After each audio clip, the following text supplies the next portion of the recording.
Good morning to all.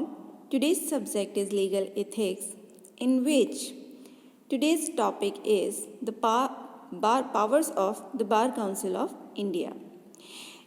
In this topic, in my last two lectures, I have discussed with you about the two different powers of the Bar Council of India, in which the first power was of the appointment and the transfer of the advocates from one state list to another state list.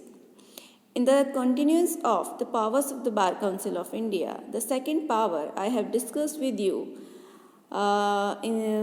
was the appointment of the committees and the staff members of Bar Council of India as well as the State Bar Council of India. In the continuance of the second power of the Bar Council of India, which is the appointment of the committees and the staff members. I'll continue this topic.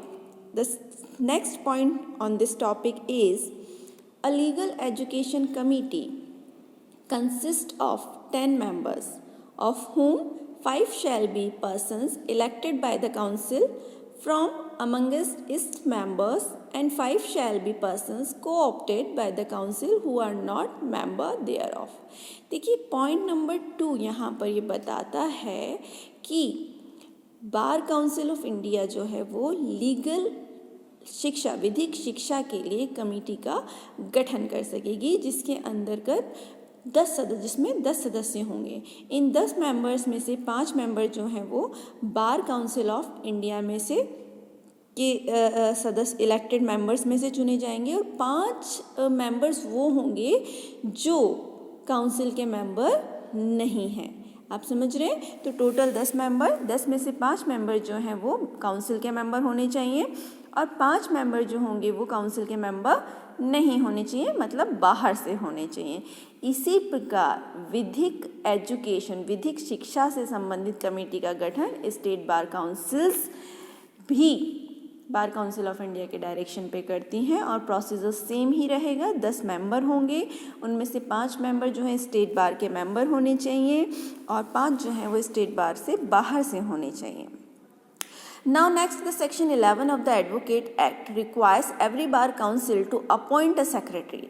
Section 11 जो है Advocate Act का वो ये कहता है कि प्रत्येक bar council के अंतर्गत एक सेक्रेटरी की नियुक्ति की जानी चाहिए। It also empowers the bar council to appoint an accountant. साथ ही साथ वो ये भी कहते हैं कि बार काउंसिल के अंतर्गत एक अकाउंटेंट मतलब जो अकाउंट्स की मॉनिटरिंग करता है उनकी देखरेख करता है, अकाउंटेंट की भी नियुक्ति की जानी चाहिए। And the accountant shell possess secretary and the accountant shall possess such qualification as may be prescribed। और सेक्रेटरी और अकाउंटेंट की जो क्वालिफिकेशंस होंगी वो होंगी जो बार काउंसिल ऑफ इंडिया ने प्रेस्क्राइब की हुई हैं। राइट, तो ये था हमारा सेकंड पावर बार काउंसिल के, जिसमें हमने पढ़ा कि बार काउंसिल किस प्रकार डिफरेंट कमिटीज़ का जो है कॉन्स्टिट्यूशन करती है और उसके तहत कमिटीज़ के जो मेंबर्स होते हैं वो किस प्रकार चुने जाते हैं। राइट, तो हमने यहाँ पर पढ़ा था legal education committee, standing committee, legal aid committees, तो ये सब कमिटीज़ हमने यहाँ पर डिस्कस की हैं। Next come to the next point now. The third power of the bar council of India is maintenance of account etcetera. Right, so maintenance of account, what does it mean by? According to section 12 of the Advocate Act, every bar council shall causes to be maintained such books of accounts and other books in such form and in such manner as may be prescribed। देखिए section 12 जो है advocate act का वो हमें बताता है कि बार council of India जो है वो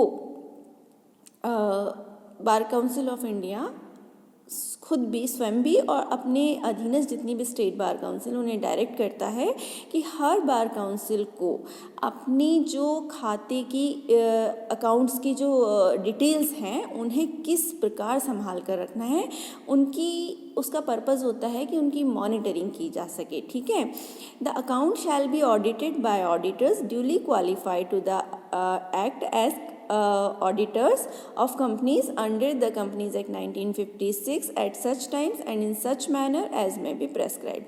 तो देखिए खाते की जो डिटेल्स उनको मेंटेन करने के लिए बार बार इसलिए बोला जाता है कि इन अकाउंट्स का जो है वो ऑडिटिंग करवानी हमें ज़रूरी होती है। इसके लिए ऑडिटर्स नियुक्त किए जाते हैं और वो ऑडिटर्स किस प्रकार नियुक्त किए जाते हैं ये हमें बताते हैं कंपनीज एक्ट 1956 के अंदर।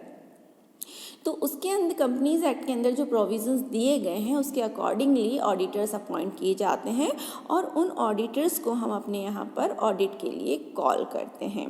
सब सेक्शन 3 ऑफ सेक्शन 12, देखिए सेक्शन 12 का सब सेक्शन 3 आगे बात बोलता है, makes it clear that as soon as may be practicable at the end of each financial year but not later than the 31st day of December of the next year following, a State Bar Council shall send a copy of its account together with a copy of the report of the auditors there on the Bar Council of India and shall cause the same to be published in the official gazette.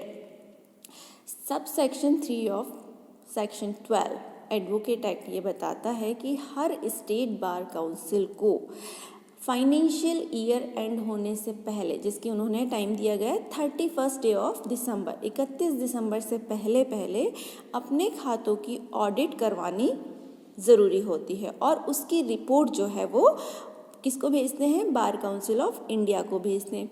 जब बार council of India के पास सभी state bar councils की audit report आ जाती है तो वो collectively इसे अपने ऑफिशियल गजट में प्रकाशित करते हैं, पब्लिश करते हैं। अब इसका उद्देश्य देखिए सीधा सा है कि किसने कितना खर्च किया, किस मद से खर्च किया, कहीं कोई करप्शन तो नहीं है।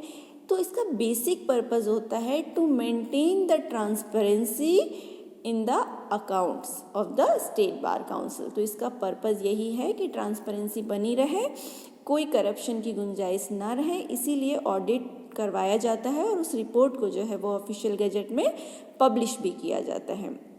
In the continuance of sub section 4 of section 12, section 12 जो अधिवक्ता अधिनियम का सेक्शन 12 है उसका सेक्शन 4 आगे बोलते हैं कि जितना जल्दी हो सके उतना जल्दी फाइनेंशियल ईयर के एंड होने से पहले, same the 31st day of the December of the next year, next financial year, the Bar Council of India shall send a copy of its accounts together with a copy of the report of the auditors thereon to the central government and shall cause the same to be published in the Central Gazette of India.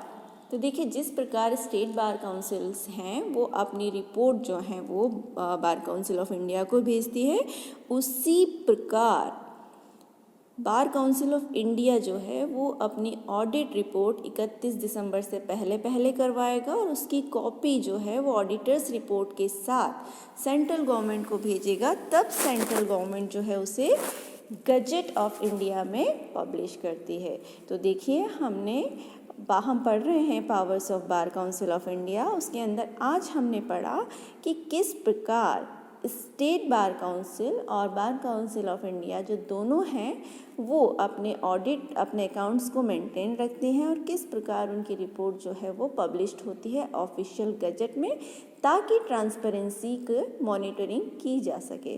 तो thank you, आपको topic समझ आया होगा।